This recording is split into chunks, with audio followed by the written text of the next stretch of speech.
देखिए, जब मैं श्रद्धेय नागराज जी से मिला था, तब मैं किसी एक गुरु की तलाश में था। तो मुझे जब नागराज जी से मिलना हुआ तो ऐसा लगा कि मैं जिनको तलाश रहा था वो मेरी तलाश पूरी हो गई। लेकिन जैसे-जैसे मैंने दर्शन को पढ़ना शुरू किया, तो मुझे समझ में आया कि अभी तो तलाश शुरू हुई है। है ना? एक बड़ी और जैसे-जैसे वाङ्मय को हम पचाते चले गए, तो मुझे समझ में आया कि श्रद्धेय नागराज जी का होना, है ना, अस्तित्व में एक बहुत बड़ी घटना है। मतलब खासकर इस धरती के, है ना, मानव के पुण्य से ये एक घटना के रूप में मैं इसको समझ पाया। देखिए, मैं एक परंपरा का, जिसको कहें कि वैदिक परंपरा का एक अध्येता रहा हूँ, है ना? मैं छोटी उम्र से सबको पढ़ता रहा हूँ। तो मैंने ये देखा कि बहुत कम आचार्य ऐसे हुए हैं, जिन्होंने नए दर्शन को प्रतिपादित किया और इसके बाद जो है उस परंपरा में उसका लोक व्यापीकरण किया।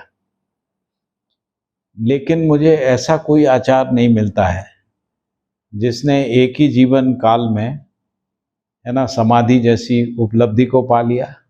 समाधि के बाद उपरांत जो है संयम नाम की साधना को भी, है ना, अपने तरीके से, है ना, करके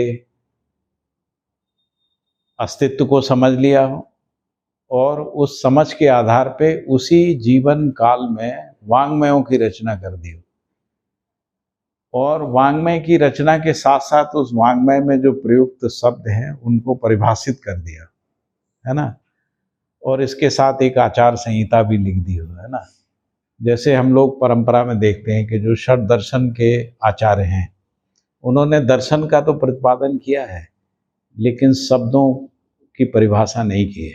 शब्द उन्होंने परंपरा से लिए, है ना, और उसमें व्याकरणाचार्यों की भूमिका रही है। श्रद्धेय नागराज जी के अनुसंधान में एक विशिष्टता ये देखने को मिलती है कि उन्होंने शब्द ध्वनि के रूप में परंपरा से लिए, लेकिन अर्थ उन्होंने अपने सहअस्तित्व के दृष्टिकोण से दिए।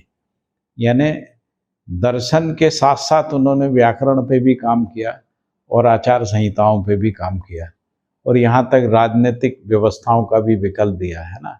श्रद्धेय नागराज जी ने जो है जनवादी तंत्र के रूप में परिवार मूलक स्वराज व्यवस्था का विकल्प, है ना, जो आज जिसको हम लोग प्रजातंत्र कहते हैं, उसमें एक परिवार मूलक स्वराज व्यवस्था, 10 सोपानीय परिवार मूलक स्वराज व्यवस्था का भी विकल्प प्रस्तुत किया।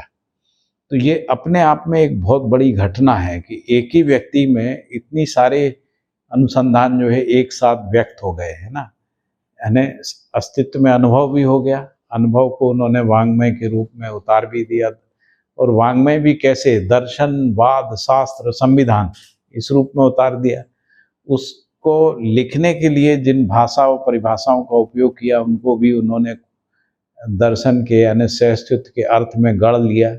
लगभग 4-5 हज़ार शब्दों को उन्होंने गढ़ लिया। ये अपने आप में एक बहुत विलक्षण घटना मैं मानता हूँ। और उसके बाद उन्होंने आचार संहिता भी दी। आचार संहिता का मतलब है कि कैसे मानव की मानसिकता में सहअस्तित्व उतर सकता है। इसके लिए उन्होंने, है ना, मानव संचेतनावादी मनोविज्ञान दिया। उसको पढ़ने के बाद मानसिकता के सभी कोण, आयाम, परिप्रेक्ष्य में सहअस्तित्व को समझ जो है स्पष्ट हो जाती।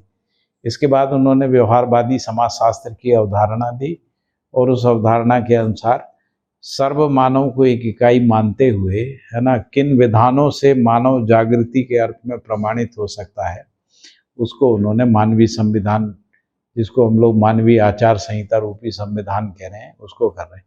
हम परंपरा में देखते हैं तो आचार संहिता का काम मनु के धर्मशास्त्र के रूप में सर्वाधिक प्रतिष्ठित है, लेकिन जो दर्शन के आचार्य हैं, है ना, वो मनु के धर्मशास्त्र पे कोई टिप्पणी नहीं करते और दर्शनों से कोई आचार संहिता निकलती नहीं। तो इसलिए पैरेलल धाराएं दिखती हैं। मतलब एक धारा जिसको हम लोग कह रहे हैं कि आचार संहिताओं की धाराएं दिखती हैं, ना, दूसरी दर्शन की धारा दिखती है और तीसरी व्यवस्था की धाराएं भी दिखती हैं। जैसे व्यवस्था की धारा में हम लोग राजतंत्र, प्रजातंत्र आदि को देखते हैं। लेकिन राजतंत्र प्रजातंत्र जो है आचार संहिताओं से परिपुष्ट होते हुए भी दिखते हैं और परिपुष्ट होते हुए भी नहीं दिखते, कई बार विरोधाभासी भी दिखते हैं ना। राज्य व्यवस्थाएं आचार संहिताओं से मेल नहीं खाती और आचार संहिताएं दर्शन से मेल नहीं खाती।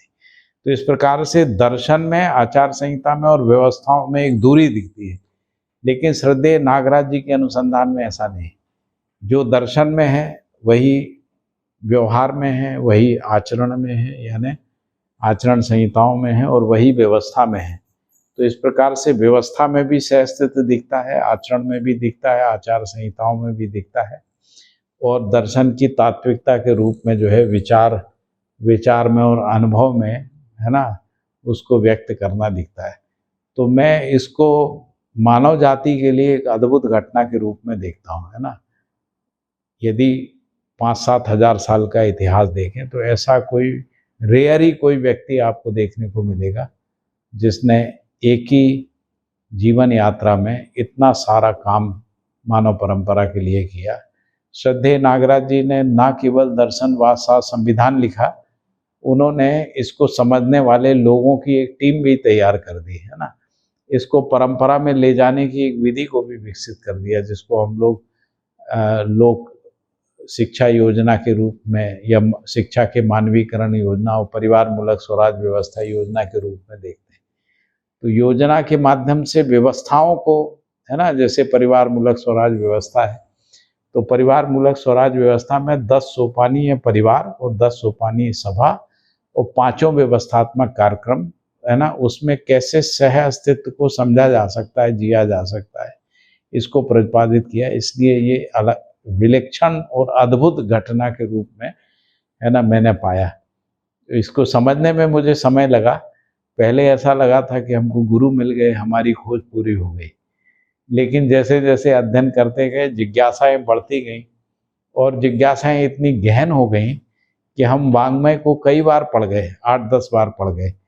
फिर भी कई बार ऐसा भी होता था कि कई बार ऐसा लगता था कि चीज़ें रिपीट हो रही। लेकिन जब सबको जोड़ के देखने का हमारे अंदर चित्रण बनना शुरू हुआ, है ना, दर्शन व संविधान को और योजनाओं को, व्यवस्थाओं को एक साथ जोड़ के देखने से ये सारी तस्वीर स्पष्ट हुई। तभी हमको नागराज जी का महत्व समझ में आया। तब हम ये समझ पाए कि ये घटना कितनी अद्भुत मानव जाति के पुण्य से इस धरती पे घटी थी।